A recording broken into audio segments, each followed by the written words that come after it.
by Stephen Marrocco, July 3, 2019, 3 p.m. Former Bellator middleweight champion Gegard Mousasi believes Rafael Lovato Jr. was cheating when they fought at Bellator Europe 3. In an interview with the Vechtersbazen Podcast broadcast by the Dutch-language Spike, Mousasi said Lovato Jr. 100% used performance-enhancing drugs, though he stopped short of blaming his loss on his opponent's alleged advantage.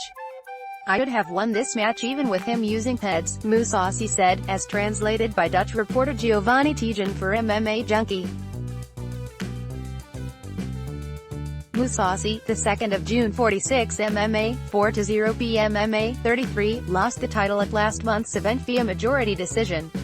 Lovato Jr. 10-0 MMA, 6-0 PMMA, a decorated Brazilian jiu-jitsu player, surged back after a tough fourth round to dominate the action on the canvas. It was Mousasi's first loss in 8 fights and 3 years. Mousasi claims he alerted commission officials to Lovato's alleged doping prior to the fight, asking for his opponent to be blood tested. He said a picture he saw of Lovato Jr. looked suspicious and asked the regulator to further scrutinize the challenger. "I told the commission that it's clear that he was on PEDs," Mousasi said. "The commissioner gave me a pat on the shoulder and told me that he was going to get tested on fight day and walked away." Lovato Jr.'s representative, Ed Source, declined comment when contacted by MMA Junkie. Mike Mazzulli, president of the Mohegan Tribe Department of Athletic Regulation and the Association of Boxing Commissions, served as the de facto regulator for Bellator Europe 3.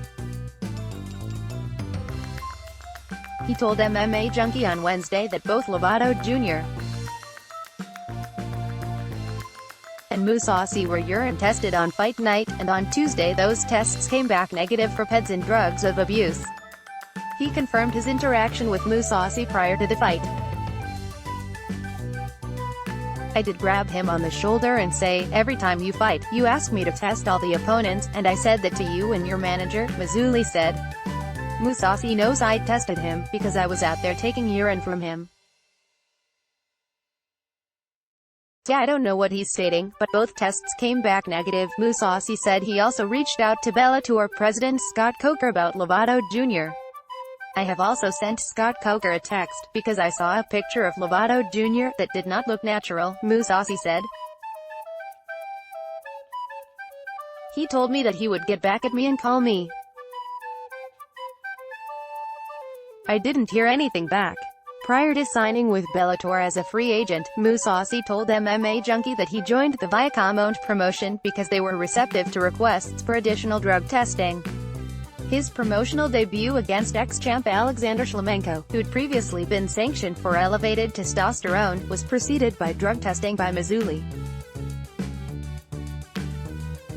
"I want to have fighters that are clean," Mousasi said. "I'm a clean fighter, so I want my opponent to be clean." Mousasi has accused other opponents of doping following a loss. Several years after a decision setback against Lyoto Machida in the UFC, Mousasi claimed the Brazilian ex-champ was using steroids. In 2016, he also said UFC opponent Vitor Belfort suffered from mental issues as the result of using previously legal testosterone replacement therapy.